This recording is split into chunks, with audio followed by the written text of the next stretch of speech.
Hi, welcome to Electric Wheelchairs USA Mobility Experts channel. In this video, we're going to talk about the Buzzaround LT 3-wheel, model number GB107. The scooter has a 300-pound weight capacity, and out of all the Buzzarounds that they carry in that series and product line, this is the most affordable and practical one.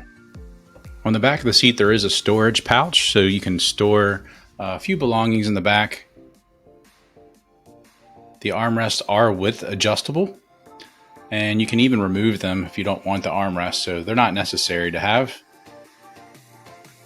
This lever here is the freewheel lever. So if you were to run out of battery or you had some type of malfunction, you would have to put this in the neutral mode. And when you do that, you can push the scooter. However, you can't operate it when it's in the neutral freewheel mode. But in order to operate the scooter, you just have to press a lever back up so it is then engaged. And then you can operate the scooter, and the electromagnetic brakes will engage once you let off the throttle. On the back, there are these two anti-tip wheels.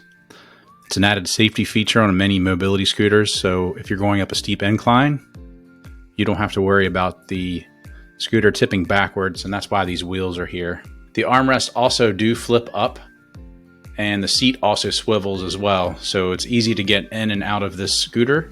The battery pack, you can remove this battery pack, and you can charge the battery pack when it's off the unit, and then once it's fully charged, you can place it right back on the unit. Alternatively, you can charge the scooter with the charging port that's located on the tiller.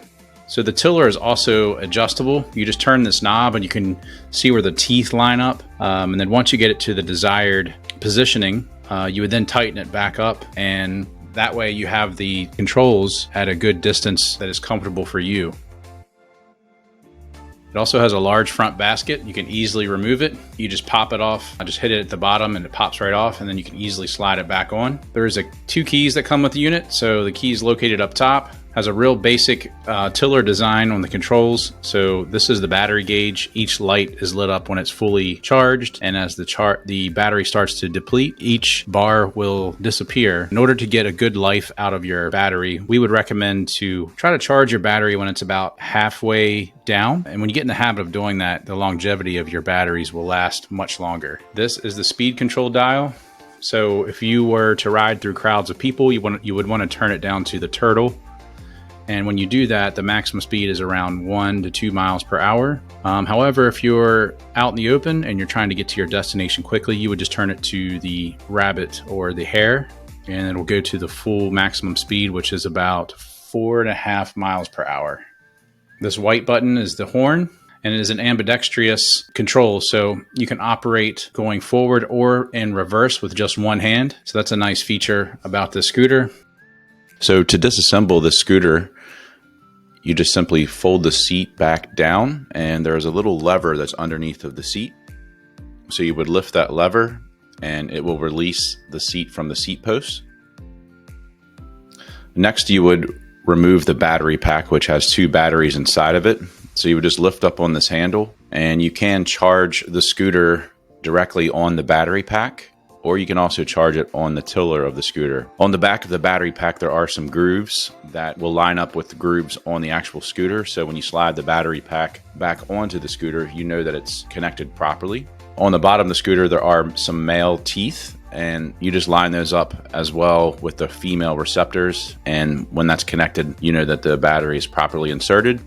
Underneath of the battery pack, a lot of people don't know this, but there is a troubleshooting guide. So sometimes the scooter will have an error code and it will beep or it'll flash multiple times. So in order to troubleshoot that, you just simply lift the battery pack, and you can look at this guide and it'll easily tell you what you need to do to fix the scooter so it'll continue to work. This is a really nice feature. Also, the seat post is adjustable, so it'll adjust up or down 3 inches. And ideally, what you want is for the user to have a bend in their legs or in their knees at a 90-degree angle, so there's proper circulation in their legs. At this point, if you're going to transport the scooter and put it in a vehicle, you would adjust the tiller knob and adjust it down and lock it into place. However, once you do lock this into place, the wheel will still turn. So there's another locking mechanism on the front of the scooter. So you have to make sure you lock that, and that way the wheel won't turn.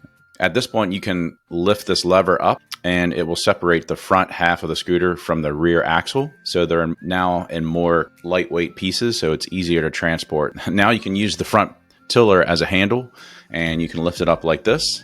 Or there's also a handle on the back as well for the rear portion of the scooter. So to reassemble, it's just as easy. You just lift the front portion of the floorboard and there's two little hooks. You just have to make sure they line up on the crossbar that's on the rear wheel assembly. And once you connect those hooks onto here, you just let it go and it'll snap into place.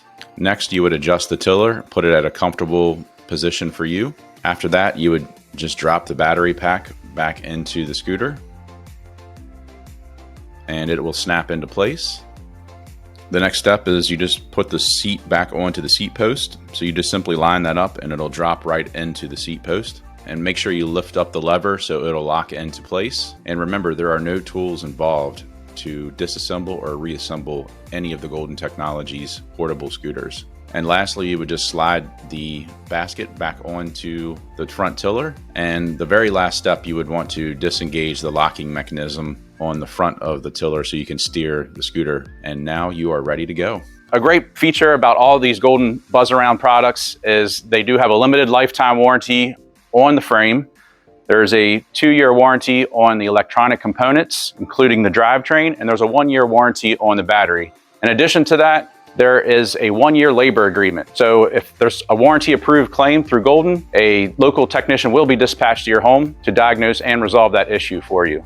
So if you have any questions, feel free to give us a call at 1-800-682-9444 or visit us at electricwheelchairsusa.com.